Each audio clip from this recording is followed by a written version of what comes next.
Simple silicone mask. In this video, I'm going to be updating an old technique that I did a few years ago where I built up a silicone mask right over a resin armature. So I'm just going to be building up the silicone and literally sculpting with the silicone to make a mask. And in this case, I'm going to be making an alien this time, or humanoid, the kind you might find working deep under a mesa somewhere in northern New Mexico. And the advantage to this technique is, of course, we can fit this on several different people. This is a very elastic, soft, stretchy silicone. So this fits me as well as one of my daughters you see here. And of course, it doesn't require any mold making. So great technique for those of you on a tight budget that want to make a quick silicone mask, but you don't necessarily have the time or resources to do a proper epoxy or resin or stone mold.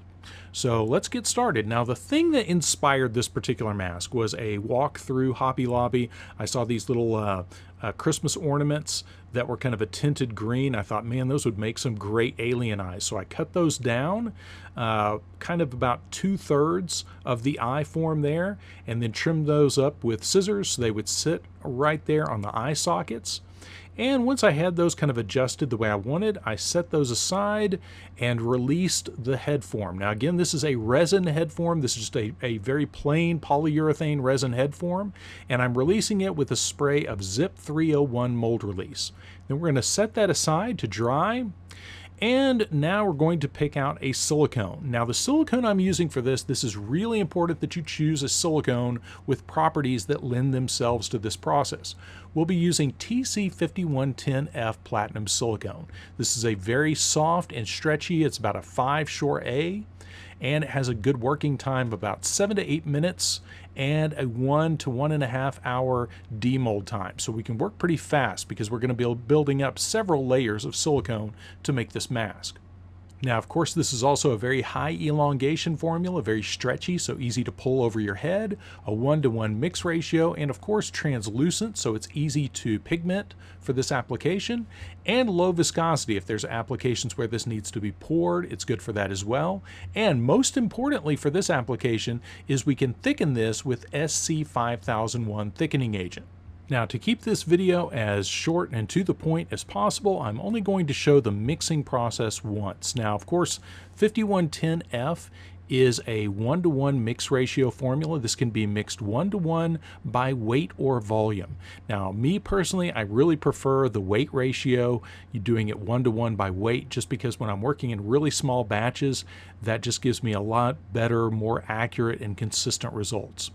Now what I'm doing here is I'm mixing up this first batch with silicone pigment, and then I'm going to be thickening it. So again, this comes translucent, so if you just use it as is, it will just be a colorless translucent, but I want this to be kind of a humanoid color, so I'm mixing up a little bit of white pigment and some flesh tone together to get kind of a pale flesh. Now I'll be using a few variations of that color scheme, but overall I'm mainly just using white silicone pigment and the flesh tone to get the color that you see in the end result. Now I'll also be adding some silicone thickener. This is the SC5001, and for most of the batches in this video, I'll be adding this at 1% of the total mass. So for instance, if we're mixing up 400 grams, we'd use 4 grams of the Thixo or the SC5001. And what that does, when we're mixing that in at 1% of the total mass, what we wind up with is a really nice thick paste. And that's what we want to be able to shape our mask. If this is too runny, we're not going to be able to sculpt with this. So basically I'm creating a sculpting medium out of that thickened silicone. So the first thing I do is just brush this all over the form, everywhere but the eyes. I'm going to leave the eyes open so that I can put those Christmas ornament shapes over those eyes, so ultimately you can see through that when somebody puts this on as a mask. Now, much of this process is analogous to making a silicone mold, a brush-on silicone mold. So if you've made a lot of brush-on silicone molds, you will be a natural at this process.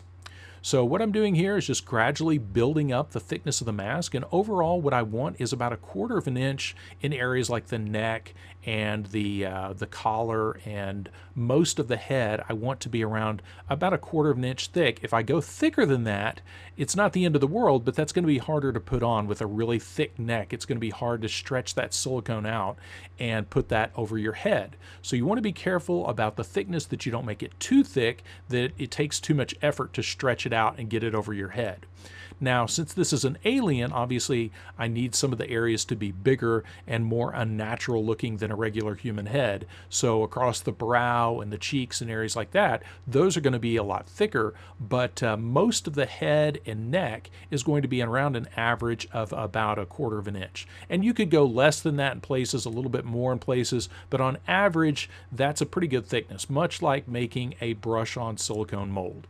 Now remember, our working time with this is about 7 to 8 minutes at room temperature. If you're in a warm environment, this will be faster. Colder environment, it'll be a little bit slower. But this is well within that working time. This took me about maybe 3 minutes or so to brush the silicone all over the head. And then I'm using the rest of my working time here to kind of paste those eyes in place. So here I'm using some of that thickened silicone to kind of spatula that around those eye forms. And it doesn't have to be perfectly smooth at this point, because I'm going to be putting more silicone over the top of that, and that will be progressively smoothed out as I build up the rest of the mask. So at this point, we're kind of roughing out the form, much like we would do with modeling clay, except here we're using silicone, thickened silicone, instead of clay. So here I'm putting on the other eye form, and the nice thing with these ornament eye forms is, one, they're cheap, but also they're lightweight. So the silicone is, that thickened silicone is enough to kind of paste those in place. And then once the silicone cures, then everything is secured into place. And later on, because these aren't really glued in, they're just kind of snapped in using the shape of the eye and the silicone, you can easily pop those out and pop them right back in. As you'll see later in the video, they popped out when I was demolding the mask, and I was able to put them right back in because there's that perfect allowance for that plastic eye form. So again, here I'm just kind of buttering that silicone on around the eye forms to hold those in place. And then once that's all done, I'm ready to move to my next layer of silicone. And again, real important to remember, your working time is 7 to 8 minutes at room temperature, and then a demold time of about 1 hour to 1.5 hours. And obviously the demold time is not exactly the same here since we're building up a mask. So typically I can put on a layer of silicone to build up my mask about every 20 minutes or so. I can add more silicone. And of course, if you're working in a warm or even hot work environment, it's going to go much faster. But one of the things that you can do with this that you can't do when you're making a brush-on mold, you see how that's getting kind of doughy and kind of like taffy there? That's as it's about to set up. And it actually has some really nice working properties right as it's starting to gel. So that's a good point to really get in there, rough out some of those bigger shapes like the brow and the cheeks and things like that. And then make sure you get in there with a stir stick or a tongue depressor and smooth everything out. And that's basically the way this whole process works. I'm applying it roughly either with a brush or a spatula, and then I'm going in and fine-tuning that with a trowel or, again, popsicle stick, or you can use brushes, and you can texture it. In this video, I didn't use this technique, but you can texture the outside of this. If you're doing kind of want a rough skin texture, you can actually texture the outside using a piece of polyurethane foam dipped in 99% alcohol. Now, I'm ready to mix up another batch, and I'm not going to show every batch on this because I did build this up in several different batches and just worked up, and this took the better part of an afternoon to build up this mask. And this one, I backed off the thickener a little bit, just so when I put this on, it would level out a little bit and eliminate some of those trowel lines from that first layer. And I go back and forth as I'm building it up like this to do that, so I can smooth out some of those areas without having to spend a lot of time with the trowel. But all of that is up to you and your personal preference. When I first showed this technique about 15 years ago, I had some customers that took this and did some incredible things with it. I had some people that spent a couple of days making really intricate masks. So there's a lot of things you can do with this depending on just how much work you want to put into the end result. So again, now this batch, we're going back now with a thicker batch. This has that full 1% of the Thixo added. And you see again, I'm just kind of roughing out those forms around the cheeks. And there's a limit to how much silicone you can put on a vertical surface at one time. So that's where the multiple layers really come in handy. About the most you can build up is about 3/4 of an inch in one layer. So you want to be careful about that so you don't get it slumping off of your form. But you can take your time and do this in as many layers as you feel inclined to do. Now, I have seen exactly 0 aliens, so I had to take some artistic license with the overall look of this little guy. I didn't want him to look like the standard gray alien. I wanted more of a humanoid kind of appearance because to me that makes sense if he was built by a team of gray aliens and humans in a lab deep underground in northern New Mexico. It makes sense that he would be made from harvested cow and abducted human parts. So that to me makes the most sense for this little guy. So I'm going with that more humanoid appearance. And since he was grown in a tube rather than a womb, he doesn't really have fully developed skin or other discernible human features. And this little guy, I imagine his daily life consists of manning laboratory equipment somewhere deep underground for his reptilian overlords. So anyway, I'm just smoothing this guy out using a stir stick in this case, but you'll notice I switch back and forth between stir stick and popsicle sticks of varying sizes. Palette knives also work really well for this. You can get a variety of those little plastic palette knives at Michael's or Hobby Lobby, and those are great for smoothing out silicone. And here I'm just going in and smoothing out the shape over those ears. And as I'm roughing out the shape here, building up those big chunky forms of silicone, you want to be really careful about your working time because remember that 7 to 8 minute working time goes fast when you're sculpting. So you want to take your time getting everything in place, but also be very deliberate about this, keep track of the working time, and immediately switch over to smoothing out the silicone when you start getting close to the end of the working time. Now you can actually keep working the silicone after the official working time has passed because since we're not making a silicone mold, we can keep working the silicone where we actually start distorting that surface as it's curing and get some cool textures doing that. So you can play around with that. This is one of those techniques that use some scrap silicone that you might have left over from a batch of silicone and play around with it, get the hang of how it works sculpting with this. And the more you play with it, the better you'll get at shaping that. So again, here's another batch with the 5110F, again, thickened with the SC5001. Heavily thickened, so we can go in there and build that up and shape it. And again, this is where the SC5001 thickening agent, this is really important to this process. You want to make sure that you're using a silicone that can be thickened chemically like this so that you have a nice sculptable consistency of silicone to work with and build up over that form. And I say chemically thickening because if you thicken this silicone with the fiber thick thickener, that microfiber that I've used in other videos, you can thicken silicone with that fiber thick. But the downside to that is that does diminish the elongation a little bit. Not a whole lot, but enough that for a mask kind of application like this, you're going to lose some of that stretch that you need to be able to pull this over your head. So remember, thickening chemically using the SC5001, that is ideal to make sure that you get the maximum elongation out of the silicone. Now, this is the final layer, and I didn't put any Thixo in this. I'm just making a self-leveling batch of silicone with no thickener in it. This is just straight 5110F, and to this I've added both silicone pigment and some flocking colors.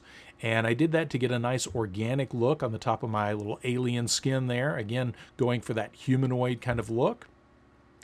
And I'm just going to brush that all over just a little bit, just enough to kind of level everything out and get a nice smooth skin surface. And I could do a couple of layers like this if I need to. The main trick here was putting on just enough that it got that nice glossy look, but not so much that it started creating drips, and there's a real fine art to doing that. So the more you practice with this technique, the better you'll be at making those kind of judgment calls. And now ready to do a quick paint job on our little humanoid or alien. And for the paint, I'm using more 5110F, pigmented with silicone pigment, and then thinned with solvent. And you can use OSS solvent, that's the odorless solvent, or naphtha. Both of those work really well. Just make sure you're working in a well-ventilated area. And for this little humanoid guy, I didn't want a whole lot of detail because, again, he's supposed to look like a very crudely generated humanoid in a lab. So I just did a lip color and then a couple of different freckle colors. And always a good idea, as soon as you apply one color of silicone paint, make sure you follow that up with a hairdryer to set that. And those of you that are just starting out painting silicone, definitely check out the end screen. I'll link to one of my previous tutorials explaining how to paint and airbrush silicone. And in that video, I show how to mix paint colors and, of course, how to thin that for airbrushing and a variety of other techniques and just basic rules for how to get silicone to stick to silicone when you're painting. And what I'm doing here is just using a flick brush, just a cut down chip brush to flick on those little freckles of color using some brown silicone paint. And then just going back with a paper towel and dabbing off any excess. You want to be really careful when you do that flick method like that you don't get any runs in that. So I just flick that on and then go back with a paper towel and dab off any excess silicone. And just like the previous layers of color, you want to come back and hit those with a hairdryer to speed set those. And now we're ready to let that set, let our paint and our final layer of silicone cure completely.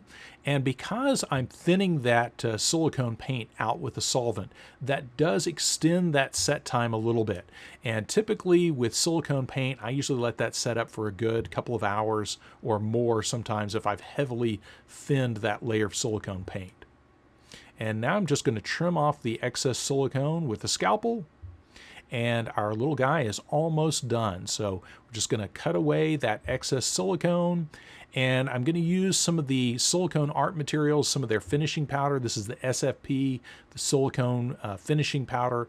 This is really popular with silicone dolls and that sort of thing. And I'm just going to dust a little bit of that over this little guy. Once I've cut off all that excess silicone around the eyes and make sure I cut open the mouth and the nose holes. And again, when you're matting something like this down, that SFP, the silicone finishing powder, is great for removing that shine. In some cases, you might actually want a glossy finish. I was kind of torn on this guy as to whether or not I wanted him to be glossy or not. But I went ahead and powdered him with the SFP. And now he is ready to demold and try him on and see how he fits. Now, as I mentioned in the beginning of the video, when I demolded this guy, it popped out the eye forms, but thankfully, because of just the way the silicone is, it holds that eye form shape and has that allowance there built in, so I just was able to snap those eyes back into place. And actually, I was able to see through this a lot better than I thought I was going to be able to. So Christmas ornaments for the win here. If you need some eye forms, go check out your local hobby store. And thankfully, they put out the Christmas stuff well in advance, so we had some eye forms ready to go just in time for Halloween. And now my youngest daughter gets to be turned into an alien. So I had actually already put this on my head, but I thought she looked a lot better as an alien than I do. So I went ahead and stuck that on her. And the neck was a little bit long, but other than that, it fit really well. So we got that in place, tucked in the collar. And now our little humanoid creature is ready to emerge from her deep underground laboratory and explore the West Texas countryside. Now, as I mentioned earlier, I kind of skimmed over the painting process for this video, and if you're new to that, definitely check out links on the end screen. I'll link to one of my painting tutorial, as well as some other silicone casting tutorials. So check all of those out, and of course, check the links in the video description for all of the products used in this tutorial. So as always, be sure to like and subscribe if you haven't already, and thanks for watching, and thanks for supporting the channel.